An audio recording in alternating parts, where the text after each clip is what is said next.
Taking in the setting. All right, I'm okay now. Okay. My poem is called Old Furniture. There was something about sitting in a room I used to live in. Nothing's changed. Bits of residue from past occupants still engrossed parts of the room. A smudge from a wax candle melting on the carpet still remained. Hand-me-down furniture, mixed newness, mixed oldness, but all of the same breed. It's useful, it's there, nothing is without purpose. There's something about something old and broken that makes me feel not alone. It was home. Whatever it was, whatever it may be, everything about it saved me. 3 years ago, I began a new life. I was a cracked, broken piece of nothing. I had no purpose. I had no real thoughts. I had no direction. I think about it, but I'm shaking. I think about what led me here. I feel my stomach drop. There's this pressure in my body that weighs me down. I used to live with that weight. I lived my teenage years with this heaviness, with this emotional burden. It was all that I knew, that brokenness held me. Brokenness birthed me, brokenness marked me, brokenness had saved me. It's inescapable cycle of rebirth. Outside, cars are whipping by. People are scattering, avoiding death by car. The rain is dropping bits of lead on umbrellas. People on their cell phones, people with earphones, people thinking. Whatever their thoughts are. Thoughts make up moments, moments become their thoughts. They are the makeup of their foundation, our foundation. The past is what makes up the present. There are scattered parts of me on the floor, on the walls, on the surface, running, tossing, turning, randomly, silently sitting, hearts racing, not eating, not consuming, not breathing, remembering, losing, crying, yelling, screaming, my arms wrapped around my body, waiting for it to stop, unable to think, unable to crave, unable to get up. There are moments all over this room. There are moments all over this house, moments of change, moments of growth, moments that will have shaped me forever. Every night, rushed with anxiety, locked every door, locked every window, closed every door, closed every window, closed every outlet to the outside. My eyes closed, my ears flooded with drowning sound, but I could hear screams, still heard the pounding, still heard the fighting.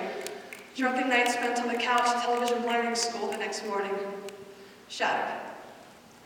I would go to school pretending nothing happened, pretending I was someone else, pretending everything was normal. Everyone lived like that. We all live in a lie that surrounded our barriers. In the end, it was a lie that swallowed me whole and spit me back out. No one even knew I was lying. From the outside, everything always seems together. We all seem whole until we see the crack marks, the generic glue barely holding us together.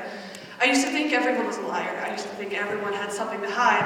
I didn't believe in truth. Truth was what made my life, my lie. I was built upon a glass ceiling of doubt. Every moment was to be questioned. Every moment had to be examined. Every moment I ran away. Cracks at my feet. Soon I'd be swimming in glass. My once gashed feet are now blanketed with scars. I always think things could be worse.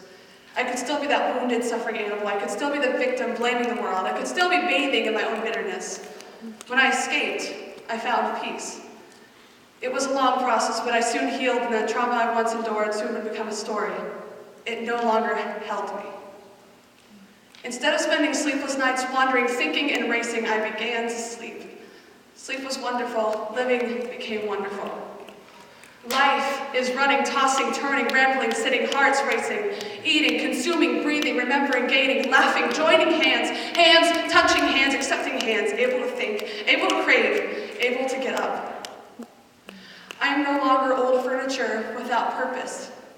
I am not perfect, but I realize no piece of furniture escapes a factory without some impact or flaw. We are all the same breed when it comes to being broken. What separates us from each other are our choices. We could choose to live with a dead purpose. We could choose to live latching on to anyone who uses us, but that would be choosing to live life dead. That would be choosing to be the infliction and not the inflicted.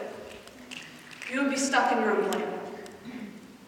I'm sitting here thinking of all the blame, all the worry, all the hiding, all the lies, all the crying, all the yelling, all the shame, all the grace, all the love, all the trust, all the living.